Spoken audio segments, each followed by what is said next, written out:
Hello. Welcome to a live stream that will probably be short because I am hungry. But I do have a donut to eat. But we are going to be talking about food costs the entire time, and I'm already hungry at the beginning of the live stream, so I'm assuming after talking about food for the live stream, I am going to want to keep it short so that I can get to our nachos after this. Welcome. I was off last week semi unexpectedly because my live stream behind the scenes was stuck in a coronavirus quarantine in Austria, and I made it back because I was negative back to the States, but then we were stuck 9 hours off from one another. And the logistics of me running a live stream by myself and having to either switch the time to be a totally awkward time for people in the States, or running it on my own while Aaron was asleep at 3 in the morning in Austria. It was just too much to handle. And I realized, you know what? I haven't missed a live stream in like a year or something like that. So we're just going to take the week off. Everyone needs to take the week off sometimes, and like the logistics of handling it were just too much. So, Aaron is back and not PCR positive for coronavirus anymore. However, still antigen positive for coronavirus as of yesterday. So, and doing fine. So no worries about that. But we did learn a little bit about the different ways that Austria has handled the coronavirus compared to the United States, at least. So that was interesting. The availability and freeness of testing everywhere was definitely a totally different world. It is lovely to see so many names. Hello, Sirenai, B, Buzz Bubbles, Joe, Dean, Cheryl. So we are now back to the point where everyone in the world has either made or not made the switch to daylight savings time for the year that they're going to make. So time zones should be relatively locked in until the next time change, unless we decide to move the live stream to a different time. Last summer, we kind of found that we were doing it Saturdays at 5 p.m. when we ended up moving to Sundays because people started to go out and do things in the spring and the summer again, unlike the previous year where we were all just stuck in our house. And we found that 5 p.m. on Saturdays, Pacific time / 8 p.m. Eastern was just not working for people. I will also say it would be kind of nice to have something that works for the Europeans, but if it works for the Europeans, it won't work for the Australians. So yeah, it's just really a mess. So Dean says, phew, big phew that everything's okay. Yes, everything is fine. Aaron is still apparently positive on an antigen, but he did fly home, unfortunately, much longer than intended because British Airways had like a massive technical failure that like brought down all of their flights in Heathrow for a day. Of course, the day that Aaron was finally going to come back, like a week later than planned. And then that meant that the original flight via Heathrow was canceled. Then Aaron had to get on a different flight. Then that flight ran late, ended up getting into Dallas so late there were no other flights out. So Aaron had to spend a whole extra night in a hotel in Dallas. It was a whole journey back. So yeah, Aaron says, if you want the rundown on my entire flight situation, I ranted for like 30 minutes about it on my live stream today. Yeah. So click on Aaron's channel and you can just, go rewatch that live stream and hear the whole rant back and forth on that. David says, can we complain about testing costs like we couldn't on Aaron's live stream? I will say that, yes, I mean, have at it. I do think it was very fascinating to see how, available tests were, how easy they were to get. I do think that my suspicion is that, Austria was having a really big peak when we were there, and I said that it would be a miracle if I got out without being positive for COVID, and I was really surprised that I was the one who escaped negative for COVID, and Aaron was the one who caught COVID, given that I am the one that is immunosuppressed, and we did mostly the same things.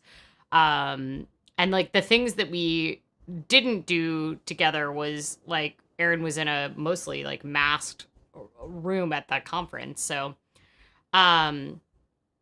yeah, so it was I don't know, I was just really surprised. But I do wonder if part of the really high numbers that Austria is seeing has to do with this very infectious strain of Omicron. Like it's even more infectious than the original Omicron strain, the BA2.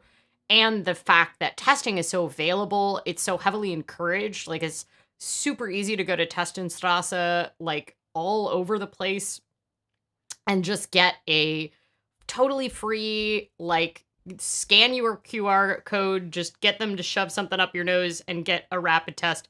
And, you know, I do think that even coming back, I'm already back to wanting to ration tests, not wanting to test frequently, because I'm like, okay, well, then I'm going to have to go find more tests. And, you know, I want to like make sure that I have tests available. We left like a day or 2 days after like masks were lifted as a requirement indoors, except at like healthcare and travel on transit in my state, because my state has had it pretty continuously. And so it was lifted like right before that, before I left. And when we came back, it's like definitely a different world. So yeah, it's very interesting to see how it is. But I will say I hope that there's no lasting issues for Aaron, but I feel like just a tiny bit more relieved that he has had COVID now, because hopefully that will mean at least a little bit more protection in the coming months. So yeah. Siren says, I heard many airlines are having issues with pilot shortages right now too. Lots of canceled flights from yesterday, JetBlue, American, etc. Yeah, well, Heathrow's was actually very specifically about their tech for Heathrow, for British Airways. So it was just British Airways was like having some sort of Heathrow technical issues, but then they like canceled all of those. David says, USPS will send you 4. Yeah, right, which is super great, right? Yeah, 4 tests. I just want to point out that I went to get PCR tests for Aaron, and once Aaron was in quarantine, and I just like showed a QR code at a pharmacy, and they handed me 8 PCR tests that then will get like scanned and are back for you within 24 hours, which my PCR tests that I got, it was covered by insurance, so it was $0 out of pocket to me, but it got billed to insurance for $287, and it took 4 days to come back. So like, and then like every time the PCRs were just like available, email, it was just so efficient. So yeah. Meanwhile, here in the US, testing will no longer be free for people without insurance, I believe. Yeah. I don't know if you can hear in the background, but there's some madcap stuff going on. We may be able to get a cat cam out there, but I just keep seeing a foosh, foosh, foosh, foosh. Aaron says they quote 24 hours on the test kits, but the results were actually coming back within 12 hours, which is actually how he was able to do it. How Aaron was able to get back, because you never had a negative antigen, right? Yeah, so Aaron still hasn't had a negative antigen. Fuzzbubble says, as someone who works in a lab, that's great they're doing it so fast, but exhausting. Well, it's also like a state-run testing strategy rather than like here it's a lot of like individual labs. But Aaron was saying that like the tests were so abundant that once he was able to get out and he was going and dropping them off, they were like totally full in the drop box in the drugstore where you drop them up there. Aaron says, I read up on PCR, how PCR tests work, and it sounds like there are so many steps. Yes, it does sound very complicated. Now the cat is running back and forth. So, not to make this a COVID screen, Siren says, aren't PCR tests supposed to be more accurate than antigen?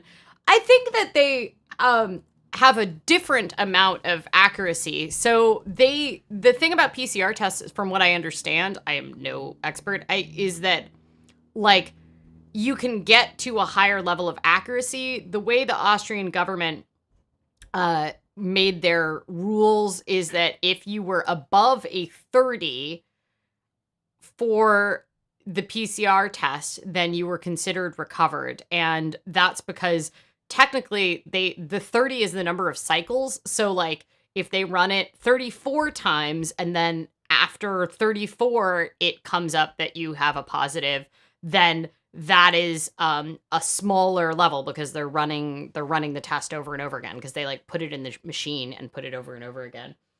Dora is refusing to get inside the box. I don't really know what's going on over here. She's taken to standing on this desk that you can't see here, but like when I'm at my screen, she'll be right behind me when I'm on a call and just like staring at me and visible on the screen when I'm on a video call. So, Rachel says, "Hi folks, interesting to learn about the processing of PCRs. Hope you're feeling better, Erin." I think Erin is feeling totally fine and better. I think now the just annoying part is how long it will take. So I think they are technically more accurate, but I think the other problem is like, what is accuracy? Because whether or not you're testing positive on that, I think they're just different methodologies for whether or not you have virus matter in you. But I was really surprised the fact that the antigens are coming out positive while the PCRs are coming out negative. But David says PCR is considered the gold standard. Yeah. Antigens are less reliable. That's the other thing too, is like there's a possibility that they're fairly rare as far as I understand on the antigens, but there's a possibility that your antibodies, as far as I can understand, can flag. If you've got like a ton of antibodies in your nose or something, they can flag on the rapid tests. I don't know. I am no expert. Let's talk about economics, something I actually understand. Back to me being like, I took forest biology in school. So yeah, I don't know. It was definitely a different world, and they put me in a different hotel room once Erin tested positive, like the conference did, which as far as we kind of understand and looked up, the city of Vienna actually pays for part of the like quarantine rooms, but it was paid for by the conference, like Erin's extended quarantine, which we believe has something to do with their insurance for the conference. I'm really curious to know. I don't know if they've got more reports, but I'm really curious to know once everybody went home and did testing, especially the European folks that didn't have to test prior to getting on a plane. I want to know how many more people at the conference, because about 3 out of 300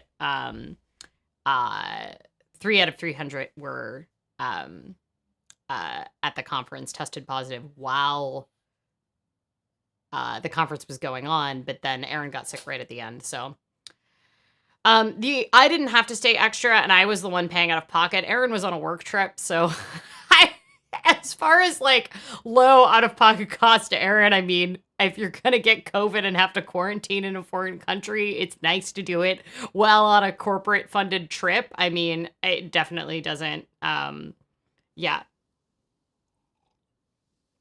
Erin says, supposedly I was only the 3rd out of 3 cases at the conference. Yeah, but what I'm really curious about is how many people were asymptomatic or got home and ended up having something, but we'll find out one way or the other. So yeah, the thing that I was interested in talking about today was food prices, and kind of what triggered this is, so the USDA Environmental Research Service Economic Research Service does a prediction of how food prices are going to change for consumers over the next 12 to 18 months. They publish one every single month, like an updated forecast. And the one that just came out was a massive increase from the one from a month prior. And that has to do with the fact that the way that they calculate it out is that they look at all of the different inputs and all of the different parts of the vertical supply chain when it comes to US food. So they look at the breakdown of what actually like goes into it. So if I share my screen, is my screen able to be shared? Okay, so if I share my screen, So they essentially have a methodology where they go and do a analysis where they look at the entire vertical integration of all of the different downstream effects on the consumer food prices. And this is how what goes into the food dollar. It isn't just like straight outputs, right? Nor is this just influenced by the fact that we have overall inflation in the economy.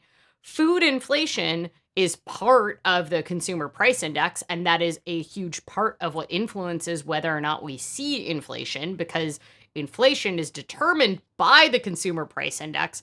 But what actually pushes inflation is often downstream supply effects. And, I have a friend who is a like smaller farmer here, and she was saying back in October, she was saying, y'all need to be prepared for way higher food costs next summer, because as a farmer, I am seeing the cost of inputs go up. So the cost of fertilizer was going up for her.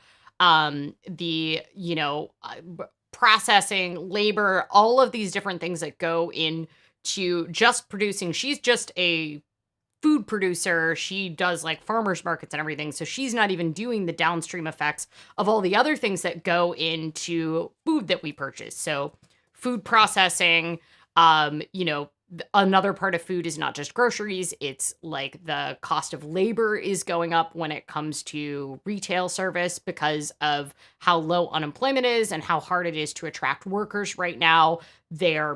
Workers are rightfully demanding more money, which means that has a knock-on effect on the price of food. And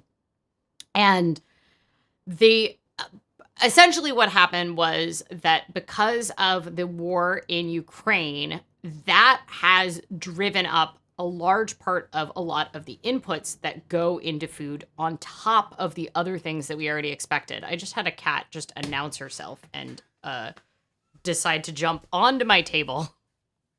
She might just be about to change the screen. It's a very helpful kitten. Oh, great. She's going to sit on the keyboard. It's really helpful. I hope the mic is picking that up. She's like, what is that noise? She's looking super offended at it, but then not realizing that she is causing it. Dora.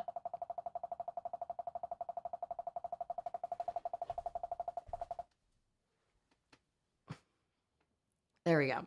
We can do this. Man, this is a very chaotic side view. This is not... You're seeing all the stuff that we have out of the range of the camera, right? There we go. Now you can sit on my lap. Is that enough attention for you? Because you seem very upset about the lack of attention. Oh, there we go. Yes, there we go. Latitude says, yes, I love her. Okay. Rachel says, but some of that price raise is like a little panicky and artificial. Like there was some Sarah Tabor thread about the very alarmist 25% of wheat exports going around, but which was wrong. So the impact on wheat prices is you can make it a little alarmist, but this data does not come from alarmist sources. This data comes from the Economic Research Service. So yes. Do not say there is totally alarmist statistics out there where they were saying like 25% of the wheat in the world comes from Ukraine, which is not true. Ukraine is the highest exporter of wheat, meaning that they are a country that exports the highest percentage of the share of the wheat, but most countries actually grow their own wheat. You have to understand that also Russia is an exporter of wheat as well, and now there has been a lot of sanctions imposed on Russia.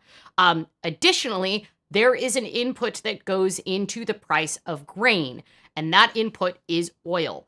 Oil has a very high price right now because of the sanctions being put on Russia and the war. So there is pressure that is happening. It isn't that, we're suddenly need to produce 25% more wheat coming because it's all being cut off from Ukraine. What is important to understand, though, is that countries are now being expected to produce their own wheat, but they did not anticipate this war in Ukraine, and so they were not planting crops. They can't just immediately plant crops right now in order to up their own domestic wheat production. Additionally, the components that go into wheat have also increased in price or been challenging to get, which is things like machinery, right? Wheat is grain is a highly mechanized production cycle now, especially when it comes to for exports and for large scale. Oil has gone up, and that is a input that when it comes to all parts of our food cycle. But the most important thing to understand is that this is a global commodity. So the price of wheat is set at the commodity level. It is an international commodity. It's just like how, yes, the United States totally has the ability. We are able to be oil independent in the United States. Like, we produce enough oil for ourselves. The thing about that, though, is that oil is a global commodity. It is literally was used, oil was literally used as a currency that is, and it is a traded currency. It's a traded commodity on the global market, just the same as wheat is, and other grains are. And that is because the price is set at an international level. So, essentially the USDA has said, the USDA, outlook has said that there's two big components going on right now when it comes to a lot of the inputs. So the war on Ukraine is putting upwards pressure on the price of wheat, which the price of wheat is not whatever, your bag of flour might be going up, but you have to understand that that grain is an input in everything else down line. So when we're looking at food inflation and food costs going up and the outlook going up, you're also thinking about all the other ways in which grain is now an input into every other part of the food cycle. It goes into the part of, all of the processed foods that involve grain. It goes into restaurant costs. So it's important to understand that the margins are spread around. And the other thing to think about when it comes to this is that the Federal Reserve in the past month also announced that they are going to be going ham on raising interest rates. And that is because of the very disappointingly long amount of inflation that we had, even though they kept claiming that it was going to be transitory inflation, which just meant, oh, this is just temporary. It is not temporary currently. And so the tool that the Federal Reserve has in their pocket is raising interest rates. Interest rates have been bottom of the barrel low. When they choose to raise interest rates, they forecast it, and they forecasted really aggressively. Not only did they say they're going to raise it kind of the maximum they're willing to raise it for the next 2 times that they raise it, but they're also going to raise it by double the amount. So it's going to go up by a half point rather than 0.25 points at the next 6-month and 12-month mark is what the Federal Reserve forecasted with that. So why does raising interest rates help control inflation? Well, if you raise interest rates, you make banks less likely to lend out money. You make people less willing to borrow money, and that reduces the amount of money in the economy. If you've got a lot of money in the economy, which is all that we have had going on in the United States for the past 2 years because of all of the COVID relief packages, all of the stimuluses. When you've got a lot of money in the economy, it's great in that it stimulates the economy. It means that businesses build. When it costs less, then businesses will invest. They will build new facilities. Banks will be businesses are more likely to invest in the economy. But when there's less money, it can have a negative economic impact. And right now we are looking at about a 30%, 1 in 3 chance that we are going to enter a recession in the United States in the next 12 to 18 months is sort of the current book value of it. And what happens when you raise interest rates is that you can slow the rate of inflation, but you can likely end up with higher unemployment. You can end up with more economic stress in the environment. Rachel says, geez, that's a pretty steep increase. A friend is buying a house and his rate from a year ago was 3% and now it's 5%. Yeah, I mean, but by the same token, have you seen how much houses have increased in value? over the past year, because that is one of the places where we've had the most inflation, which is also largely a supply issue, right? Because we don't have enough inventory right now. So yeah, it's like all of these different kind of things that are, you know, go into the food prices are part of this overall inflation. So there is a prediction that we are going to see essentially the highest increase in food prices that we have seen. USDA's economic research report for their March report said that all food prices are expected to increase over the next 12 months between 4.5 and 5.5%. And when we're saying all food prices, that includes both grocery stores, food away from home like restaurants, and this is looking at consumer prices. So there's a different index that is a producer price index, and that informs the consumer price index, but we're talking about end users of food. While that like overall increase is definitely concerning, if you look at different food categories, you can really see where a lot of it has to do with the inputs. So we have massive amounts of droughts right now in the Western United States. We actually have like really historic droughts that happened in summer 2021, and those impacted alfalfa crops. And alfalfa, you're like, man, I don't really think about alfalfa a lot, but guess what alfalfa is a major component of? Anybody have any guesses? Wheat. It's a major component in beef and poultry. So areas where we are seeing extremely huge increases are beef and veal are expected to go up by 16.2% over the next year.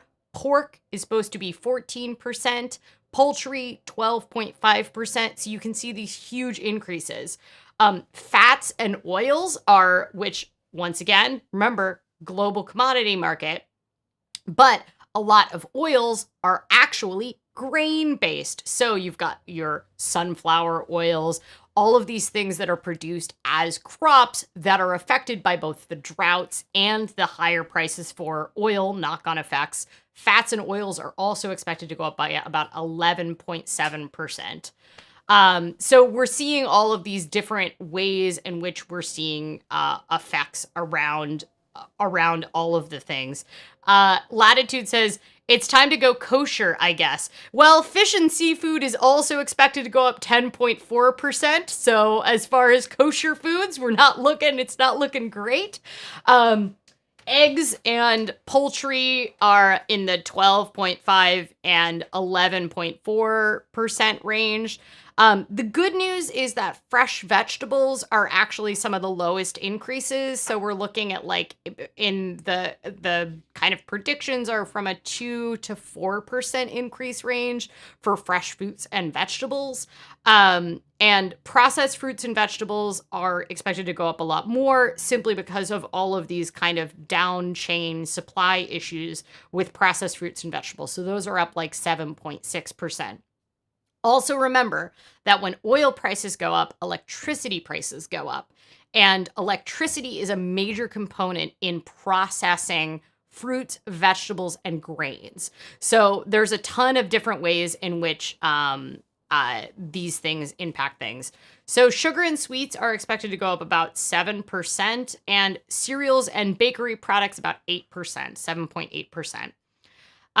For takeout and dine out menus, so food away from home, there's an expectation of between 5.5 and 6.5%.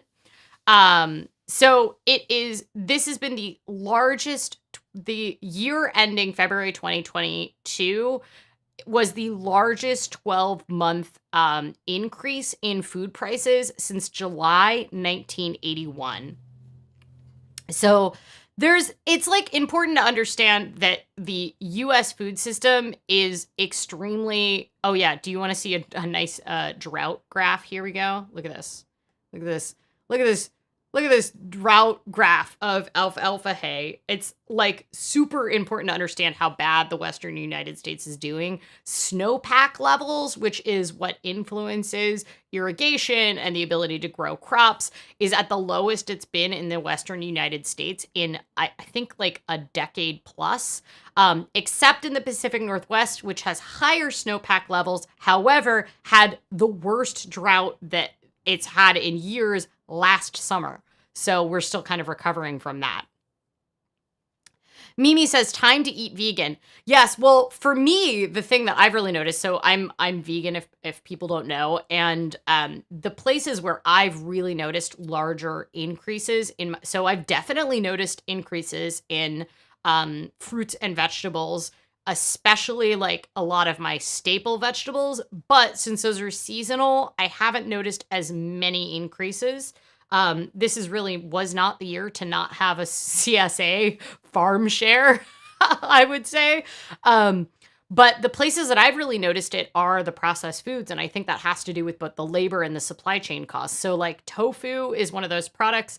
We actually planted like record soybeans in the United States, but most soybeans in the United States are not actually used in tofu for me. They are used to feed livestock. And there are also some of them are used in oils and fats. And I've seen tofu increase, and then I've also seen the other processed foods. So like my vegan cheese, which is essentially just made of oil. It's just like pure fucking oil, right? It might be nut oil, or it might be, sunflower oil, or it might be whatever other kind of, oil, but vegan cheese is mostly oil. Those have increased in price like quite a lot, like almost, I would say I've seen like a 20-ish% increase depending on which brand I go for and what the components are in them. And then I've also seen a lot of increases in packaged foods. So I try not to get a ton of like super processed foods. That being said, the things that I often get, pasta. When I'm lazy, I get vegan mac and cheese. And pasta, mac and cheese. The price for popcorn, just non-processed, just regular bulk popcorn, has gone up significantly. It's like 50 cents to $1 more a pound. And I'm just seeing less sales, which is part of it for me. So it's like getting harder to shop sales. So I don't know. Does anybody want to look at the actual data? Because it is interesting to see kind of the breakdown. Let me pull it up. We have the actual table. So this is the 2019 through 2022. Let's see how like big I can make this. Changes in the consumer price index. So this is the year ending February 2022. So you can see all the way back to 2019. And you can really see how much the percentage changes happened. And this is how much the percentage changes compared to the 20-year historical average, which you'll see food has actually been below the average rate of inflation. So inflation over the past 20 years has averaged in the like 2 to 3% range year over year. But you can see that food is usually lower than that. Like we usually are averaging at the 2% level because food is very cheap in the United States. I know it doesn't feel that way, but we managed to have very low rate of inflation in consumer prices for food generally in the United States. However, in the past year, they have really, really caught up. So you can see this is the annual 2021 like changes there. And then this is the range forecast. It looks like fresh vegetables are the ones that you want to eat if you want to see the least increase on your food prices. And yep. So Rachel says, thanks for outlining so many of these complexities. Yeah, I mean, it's really interesting to kind of walk your head through all of the different things that do influence food costs. And I will say that there is there's definitely been calls for a long time for, there's all of the war has put a lot of pressure on the United States to talk again about, energy security, and energy security being the term for we are able to produce all of our own energy, which we are able to do, but the timeline by which we would need to pump it up in order to get to the crude oil production that we need. Um, you know, ah, anyway, it's but there is not as much emphasis, despite the fact that the war in Ukraine is influencing global commodity prices in a way where we are going to see food costs rise. It's also important to note that climate change is really, really affecting the cost of food, because we have seen historic weather events of all types all over the world, right? Like, these once in a lifetime weather events have now been occurring every year in different parts of the world. And what happens when you have massive weather events? It has huge, significant impacts on the ability to produce food, because that weather is like the number one input that happens when you're actually looking at the production level of non-livestock food. So Aaron says, time to go off the grid and just grow your own food. Well, for a long time, I was really focused on supporting local farmers, and I subscribed to a community-supported agriculture farm share for a really long time, different farms. And I, having used to work on a farm, I used to work on a nonprofit farm as well. Like, I did my first term in AmeriCorps on a food bank farm. And I stopped doing that. I did not renew my farm share in 2020 because I was like, oh, I'm going to travel too much. It was really challenging with all the travel I did in 2019 to keep up with the farm share. And then now I seriously regret not renewing it, but I kept having the belief that I would be back to traveling more. Angela said, would butter be a better alternative to oil? I don't know any of this stuff, but I really appreciate you enlightening me. Well, dairy products are expected to go up 4.5%, 4 to 5%, versus fats and oils 6 to 7%. So I guess butter would theoretically go up less. I think your mileage may vary too, right? Like, this is a prediction on a scale at the United States level. So what region you're in, what you have access to might depend, right? Rachel says, my goodness, every single one of those categories. I don't mind the food costing more in general if there were more accessible and immediate supports for anyone who needs SNAP and assistance. Yes, well, and one of the big things, so SNAP is also known as food stamps here in the US, and they took away the requirements for able-bodied childless adults to be working that existed before the pandemic. They took those away during the pandemic. A lot of states had them removed. Essentially, only a few states didn't have them in place. This was part of the welfare that happened under Clinton in the 90s, the welfare reforms, the welfare stripping.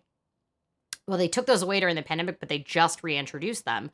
So now able-bodied childless adults will have to work in order to qualify for SNAP, which is a huge impact. But the biggest impact on childhood poverty is not actually SNAP. It's the fact that we found out how to lower childhood poverty in the United States. We had a trial of it for 6 months of 2021. They expanded the child tax credit and they made it available to the poorest families in a way where it was not available before. And guess what? When it ended in January, from a temporary trial of getting it to everyone monthly, when it ended in January, childhood poverty went up by 41% in the United States. And we know how to fix childhood poverty, which is get money monthly to the lowest income people. We literally figured it out. Dean says, have you looked in the hydroponic warehouses some cities are starting up? Are they any better, or at least in terms of lower food miles versus energy to grow things indoors? Well, so the Iceland has been doing that for years, and that's because energy is extremely cheap to Iceland. Energy is extremely cheap in Iceland because they have all these volcanoes that they can harvest. And they also do not have a climate that is very good at growing food. So most of their food is actually grown like hydroponically in warehouses. So it really depends on the cost of energy food. But yes, lower food miles makes a huge, huge difference compared to that. That being said, a lot of our food miles actually come from food processing here in the United States. So yeah, Dean says, wow, that's huge. I know it's really, I'm so disappointed when it comes to not renewing the child tax credit because we really saw it. So I asked people for their contributions on the forums of what they have noticed has gone up in their life. I heard a lot of coffee, and I will say I have also noticed that coffee prices have gone up. Graywald says milk went up from $2 to $3 a gallon. Also, recently I've been unable to find actual full gallons, and the half gallons are $2 each, bringing it to $4 a gallon. That maps with the increases we've seen. Rural said coffee. We buy the cheap stuff, always have, but now the 48 ounce can, heresy, I know. Oh my God, 48 ounce can. I think I'm cheap, but that's just because I live in like very snobby Portland. Has gone from $5.98 to $8.98. Yeah, we've seen, I think, about a 10% increase in our coffee costs, but it's everything. Still, the rate of inflation doesn't compare to the oil embargo of the 70s. Then you never knew week to week how much bread would cost. Right now, at least it's month to month uncertainty. Yes, that is true. I don't think we're really hoping to get anywhere close to that. So, Walla says, you got me curious. I went back and checked some receipts from last March. We used to get bacon at $4 to $6 a pound. Now it's $7 to $11 a pound. We've cut back. Oat milk was $4 a half gallon. Now it's $5.50. Jenny says, coffee prices haven't changed in my area. It's $13.50 Canadian per 500 grams. That's great. Also, that's decent. That's a very good price, I feel like that. Cheryl says, wait, the coffee your father drinks is $14.99 a pound. That's not, it's not terrible. That's, I feel like a pretty decent price. So we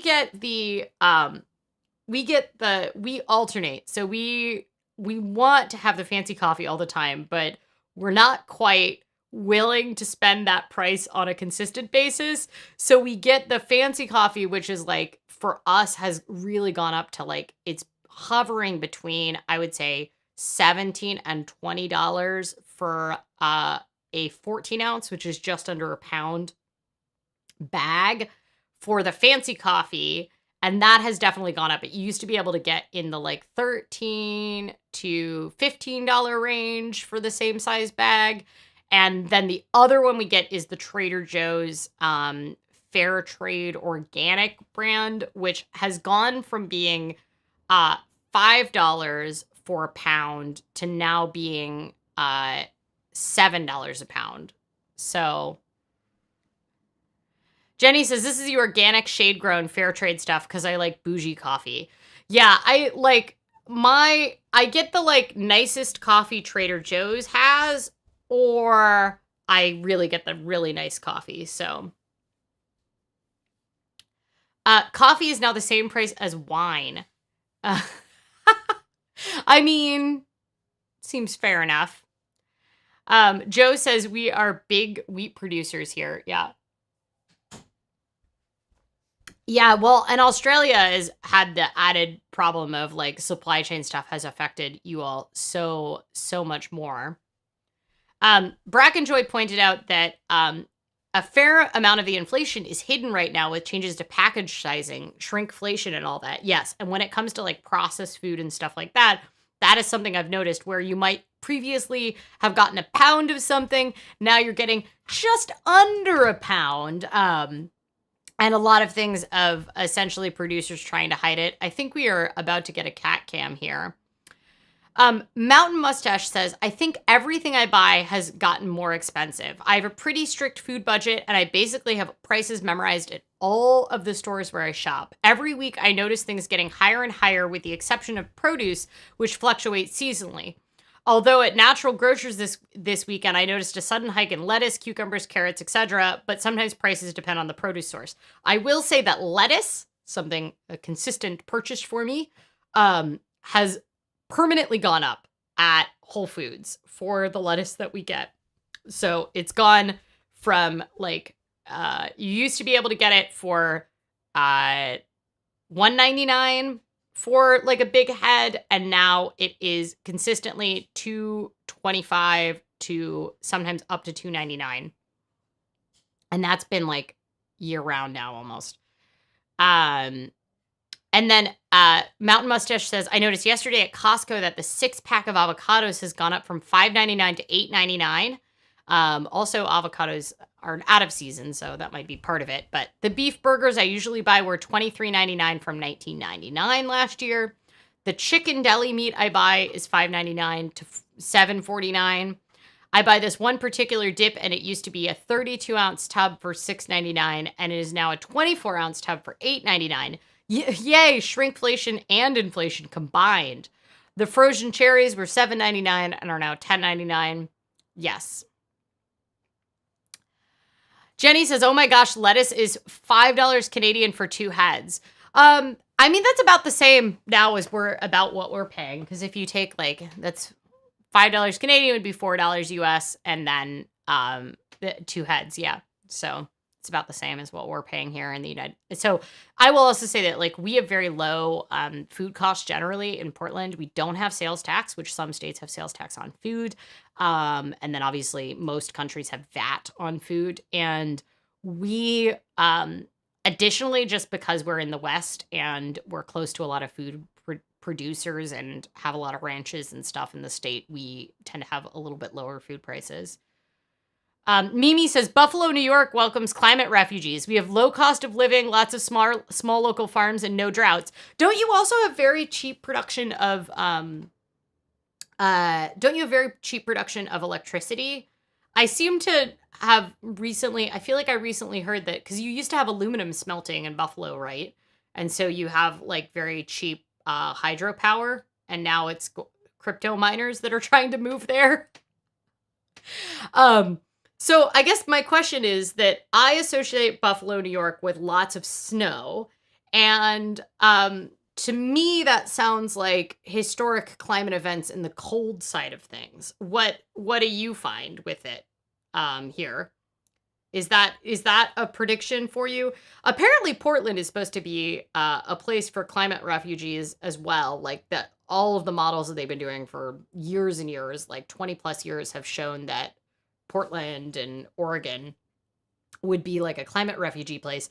But after the really historic fires and really bad air quality that we've had, it's making me wonder how much that is going to be true. But Mimi says, our taxes pay for excellent snow removal.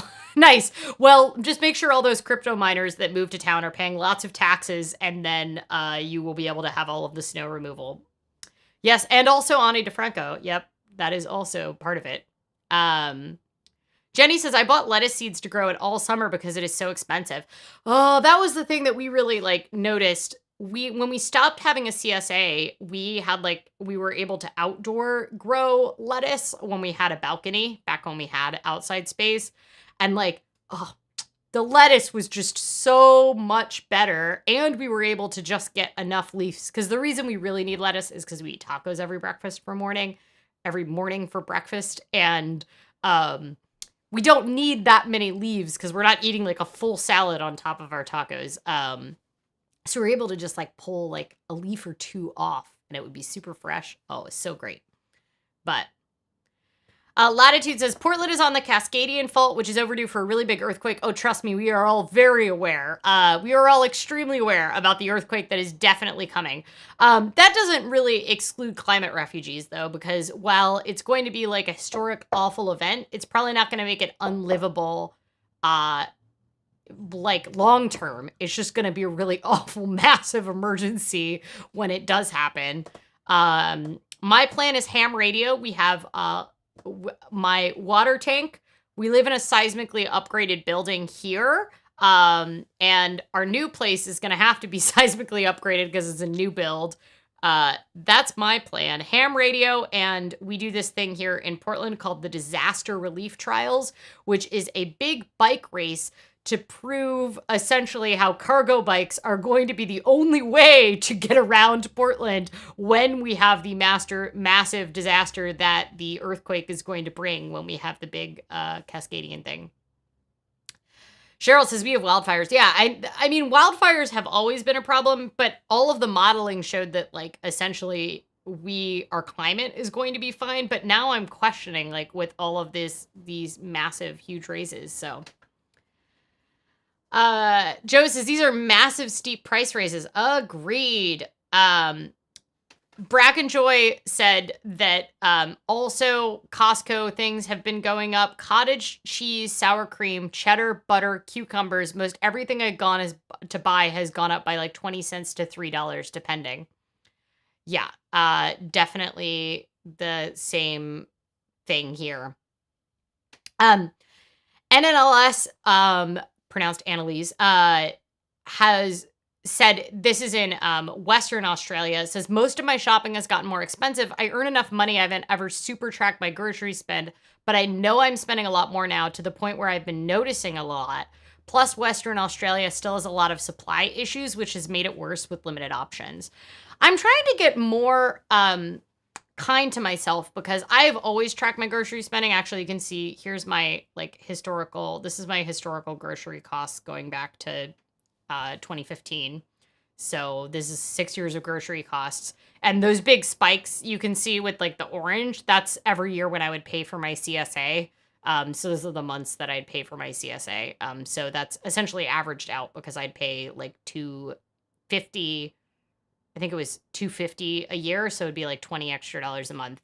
But the thing that's really, I think, important for me to like pay attention to is that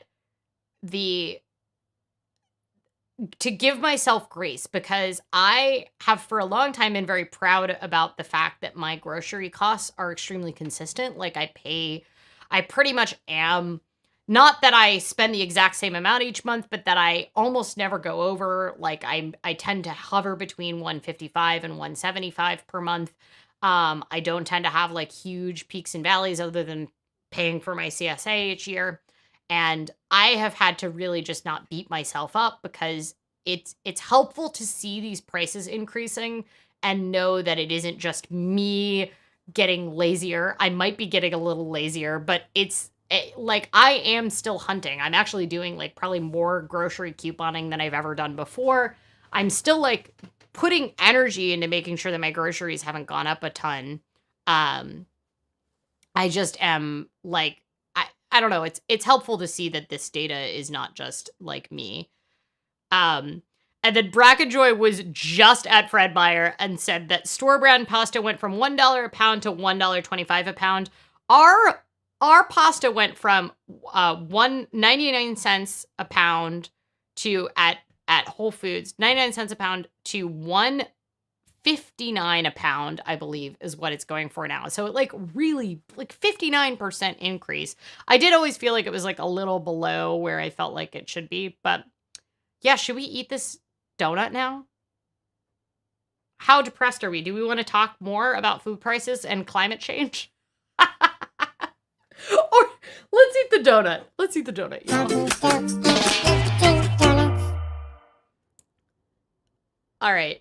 This is a passion fruit sandwich, and it might possibly like be the record for the hardest to eat on camera donut ever, because if you've seen these before, anytime they have like a bunch of powdered sugar on the top, they like make me sneeze and I get powdered sugar. And then that's like passion fruit cream on the inside.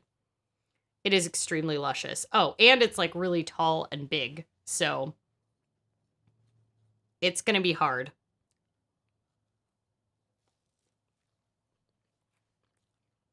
Ooh. Oh, I like it. Oh, yep. Already looks like.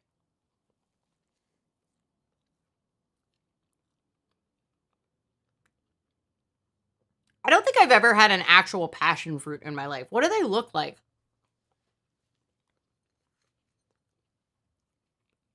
Let's look up a passion fruit.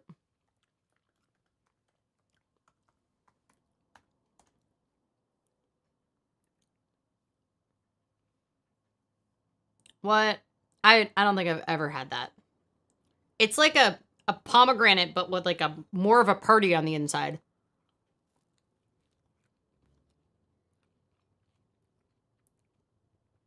Are they like a pomegranate on the outside? Does anybody know?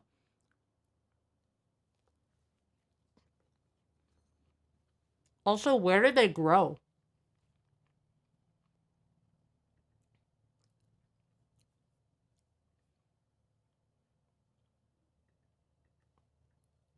It's native to Brazil. Mmm. This is all over my face now.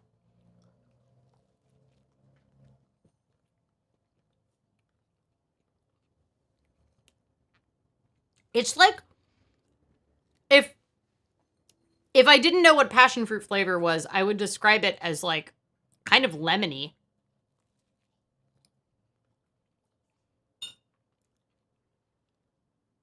It's lemony, but not as tart. Okay. This is pretty great, but I would not recommend it for camera.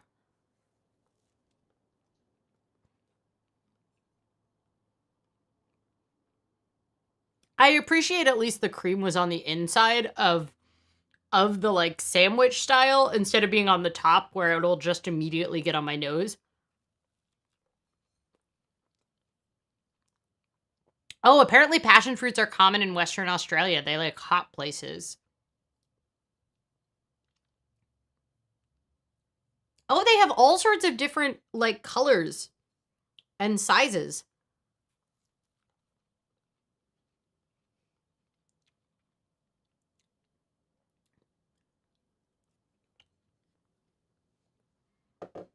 She's so tired and cute. Look at her.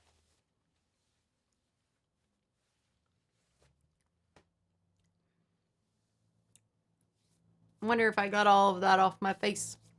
We'll find out.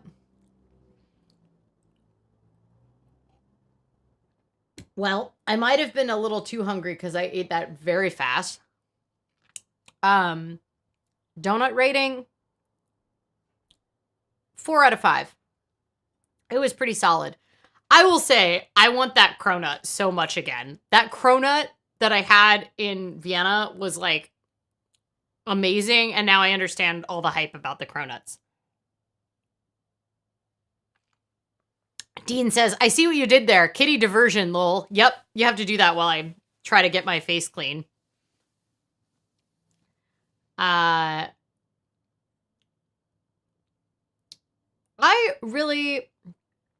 wonder if I can even get a passion fruit in, like, where would I buy one? Apparently I can buy one at Safeway. The internet just told me on the side of my Safeway search that I can buy a passion fruit at Safeway. It would cost $3.99 each. Well, this is relevant to our food costs. That does not look big enough for me to pay $4 for it. How good is it?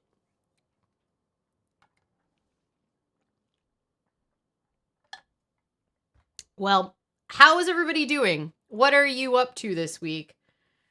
Now that we've ranted about food costs and climate change, I have lots of Oh My Dollar stuff coming up, and none of it is ready for prime time yet. So I'm just vamping, essentially, by talking about food costs. I wore my donut shirt because I figured that, we're talking about food costs, so I should cover myself in donuts and cats. But I think if Latitude is still here, they will appreciate my lovely Pusheen shirt, because Pusheen is Latitude's main brand. Dean says I'd go for the carton of juice first. Yeah, I mean, but I want to see if those are little, like, cool little nodules. I want to see if they taste like if they have the same texture as pomegranates, because I love the inside of pomegranates. How's Dora doing? Let's find out. Live Dora Cam. She's just very tired. Ready for nachos, I guess. Well, everybody tell me what they're most excited about this upcoming week. And if you want to spice it up, give me ideas of live stream topics that you want to talk about, because, I can use more generated ideas. Rachel says, I'm headed to Germany on Thursday. Bought the tickets and expenses on my debit card for the first time in like a decade. Woo! That's very exciting. We'll do the point stuff once I get entirely out of credit card debt. Yes, don't try to play the points game until the credit card debt is gone. That's really exciting, though. I'm very proud of you, and also hope you have a delightful time in Germany. What city are you going to in Germany? And do you speak German? Are you German functional? Although I will say in Berlin, it's like you don't need German at all. You need it a little bit more in Munich, but in Berlin, it's such an international city. Everybody wants to speak English. Like sometimes it's hard to find people that even speak German in customer service positions, I find, when we're traveling.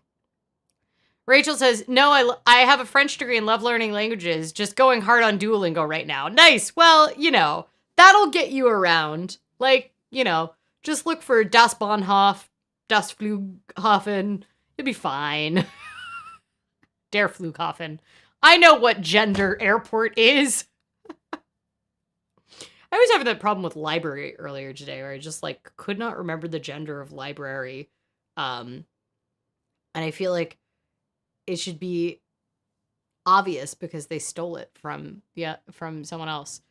Rachel says, haha, I think I will be fine, especially in Berlin, as you noted. I was really delighted with how willing people were to speak German with me in Vienna. But I do think that is due to the fact, I think it has less to do with my German and more to do with people's lack of confidence in their English, because there was no mistaking from my accent that German is not my first language and that I'm American. I have a very strong American accent in all languages that I speak. No matter how well or poorly I speak the language, but people were totally willing to just keep going with me with my strong accent. So, B-Core Make Stuff says, hi, cute haircut. We're almost done. Thank you for joining us though. Yes, I'm getting to the point where I'm okay with the haircut. It was about 2 inches shorter than I wanted, but I got it at the beauty school. And I did that thing where I wasn't, confident at, advocating for myself because I'm too nice. And it also took 2.5 hours, which is way too long for just a haircut. But it was $10 and my hair grows really fast. And now it's been 3 weeks. So it's like an inch longer now and closer to the amount that I want it to be. Also, my hair grows really fast. B-Core Make Stuff says, well, the good news is that hair grows. Yeah, the downside, though, is if getting it cut too short when it's like this style of cut is while it grows, I'm going to have to get it cut again because like the back has to be trimmed because otherwise you end up with like a serious mullet situation going on in the back. Yeah. Well, because it's like it was cut into like the traditional flapper style where you have that like under long cut kind of century thing. Jenny says libraries are female in French, at least. Yes, they also are. They are in libraries female in German as well, but it's for some reason I just kept thinking it was neuter in German for reasons I don't understand. This morning, it is not. So like almost all languages seem to agree that library is it's like a pretty close word in most languages, but wait, what is it in French? Now I'm struggling. It's bibliothèque, right? Yeah. So the reason it's bibliothèque in German, and the reason that it is feminine is because words, when you steal them from another language in German, are always feminine, almost always. So, yeah. So it's bibliothèque with a K in German. Rachel says, librairie, as you know, is bookstore. Oh, yeah, right.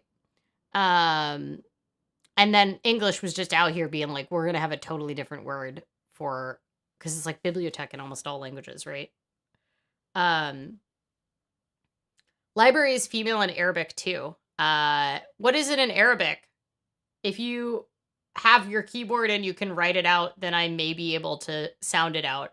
I don't know words yet in Arabic, but I can sound out. I'm getting better. I'm learning more and more of the letters. Although I will say it's getting harder and harder for the ones in the middle. There's just so many sounds. There's so many letters that look like they're in the opposite direction when you put them in the middle of a word in Arabic. It's very frustrating.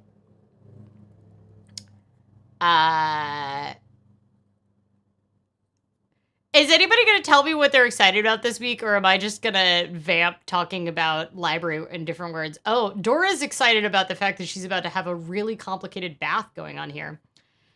Anybody have any ideas of what we want to talk about on live streams? So live streams I have coming up. I promise I have the how to invest while also questioning capitalism live stream coming up with a special guest. I'm still working on the astrology to NFT pipeline that I briefly mentioned. It's very meaty and I want to get it right because I am afraid of the trolls and the comments. So I need to do that. And then those are the big ones. It's financial literacy month this month. I don't really care that much about financial literacy, but you know, like I don't care that much about financial literacy month because I care about it year round, but you know, it means I get booked for a lot more talks. So, Jenny says, I'm excited to get my tooth fixed at the dentist. I'm excited for your tooth to get fixed. I hope it's not too painful, either financially or otherwise. Okay, maktaba. Oh my God. Okay, so I recognize, I'm trying to look at the letters. I don't know ma yet. I know ba, and I recognize the little dots underneath, and then the ah, and then the little, like, up on the top. Ta's, oh yeah, Ta's like this. Okay, sorry. You all are just live watching me try to remember my Arabic alphabet. I'm going real slow with the Arabic alphabet. It's really it's much slower. Topic suggestion. Nada OAM National Poetry Month? Oh, there we go. Sorry. Usually I'm better at not reading the first draft of people's things. National Poetry Month. I mean, I could try. I don't think I'm the one to cover National Poetry Month.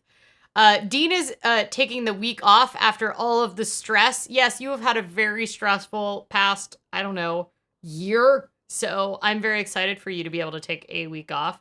Mimi is excited about spring break after this week. I'm a high school teacher. Wow, you have a really late spring break. I'm surprised.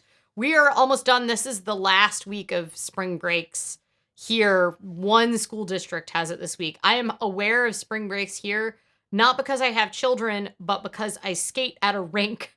And I am very aware of when spring break is happening because all of the rinks are really crowded with kids during the day. Joe says, I'm excited about both of those. Rachel says, astrology to NFT pipeline. Holy moly, I can't wait. Thanks. I'm excited about it too.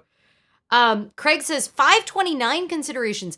That is a great topic. I would really love to talk about that. We have been talking about trying to set up 529s for the nibblings, and I think it would be thank you. That is a great I did a podcast on 529s like quite a long time ago, but a ton of stuff has changed with 529 since I did that, and there's a lot better options now, so I would love to talk about it. Jenny says, it will be financially painful, but then it will be much less painful in my mouth. Well, if you're going to have to choose one of those, I guess I would much rather your mouth be functional and safe. Angela is excited about their new job. Oh, congratulations. That is really exciting. I wish you much luck. It's always hard when you're starting a new job. Mimi says, topic, rising gas prices. Yes, I know I need to do it. Thank you for the reminder. Here's the thing. I'm gonna get real spicy if I talk about gas prices, and I'm like a little scared. Um, I hope that I can retain my empathy because I know it's really important, and I know that it affects most people. But I get real spicy because a series of policy choices have gotten us to the point where it has so much influence on people, and I have feelings. But yes, great topic idea. Thank you. I love this. Everybody's just reminding me of all of this. This is really lovely. All right, y'all. Well, I'm excited about everybody's breaks and new jobs and their mouths being less painful and National Poetry Month, which is apparently very exciting. And thank you for the topic ideas. I really appreciate it. And I told you that we would wrap pretty early. We have been running over 2 hours lately, but tonight we will not. We are going to wrap pretty early. So thank you all for making some time on your Sunday night and for tuning in to talk about how much food prices have gone up.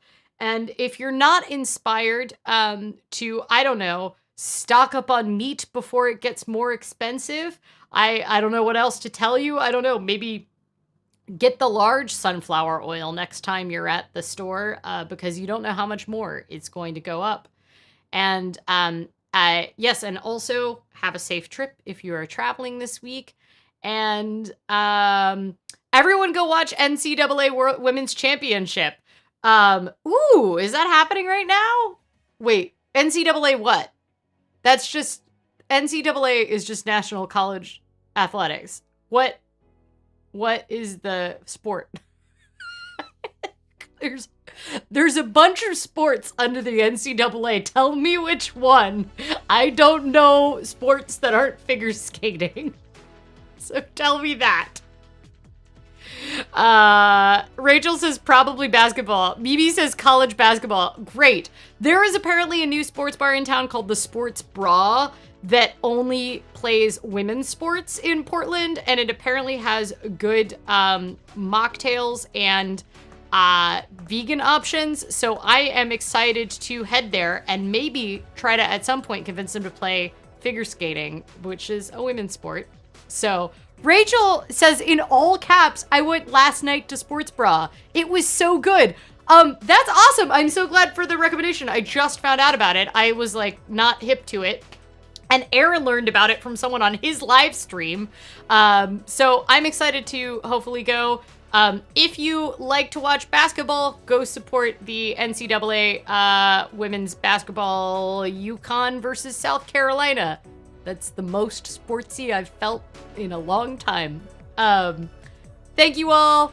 Stay safe this week. Pet a cat if you have one available. Stay hydrated, and I will see you next week. Bye.